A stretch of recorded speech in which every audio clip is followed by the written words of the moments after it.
جس کی زمین ٹھیکے پر ہے، یعنی جس نے زمین ٹھیکے پر لی ہوئی ہے، اس کا عشر مالک زمین والا ادا کرے گا یا کاشتکار ادا کرے گا جس نے زمین ٹھیکے پر لی ہوئی ہے؟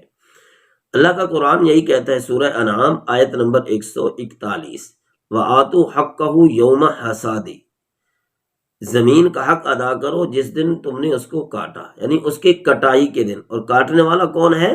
یہ کاشتکار ہے۔ تو ظاہر بات ہے کہ یہی ادا کرے گا، زمین کے مالک کا اس کاشتکاری کے اندر کوئی دخل نہیں ہے، اس کا کوئی عمل نہیں ہے، لہذا عشر اسی شخص پر آئے گا جس نے کاشت کی ہے۔ اور یوں بھی فرمائے وَمِمَّا أَخْرَجْنَا لَكُم مِّنَ الْأَرْضِ، جو ہم نے تمہارے لیے زمین سے نکالا ہے اس میں سے تم خرچ کرو۔ یا ایھا الذین آمنوا انفقوا من طیبات ما کسبتم ومما اخرجنا لکم من الارض، اپنی کمائی میں سے بھی خرچ کرو اللہ کے راستے میں، اور زمین میں سے جو ہم نے تمہیں نکال کے دیا اس میں سے بھی ادا کرو۔ اور زمین میں سے کس کے لیے نکلا ہے؟ کاشتکار کے لیے نکلا ہے، مالک زمین کے لیے نہیں نکلا۔ مالک زمین تو اپنا کرایہ لے گا جس صورت میں بھی لے، تو بہرحال کاشتکار پر یہ ٹھیکہ آئے گا، کاشتکار پر یہ عشر آئے گا، وہی ادا کرے گا۔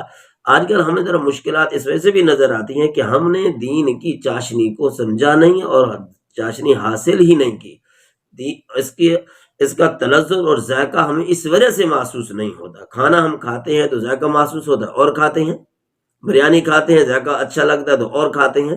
تو چونکہ ہم لوگ دین سے دور ہیں، دین کی دوری کی وجہ سے ہمیں دین کا سکون اور ذائقہ محسوس نہیں ہوتا، جس کی وجہ سے ہم کہتے ہیں یہ حکم بھی نہ ہو، یہ حکم بھی نہ ہو، یہ حکم بھی نہ ہو، اس پر بھی عمل نہ کرے، اس پر بھی نہ کرے، پھر وہیں کے وہیں رہ جاتے، کولو کے بیل کی طرح ساری زندگی محنت کرتے کرتے کرتے قبر میں اتر جاتے ہیں۔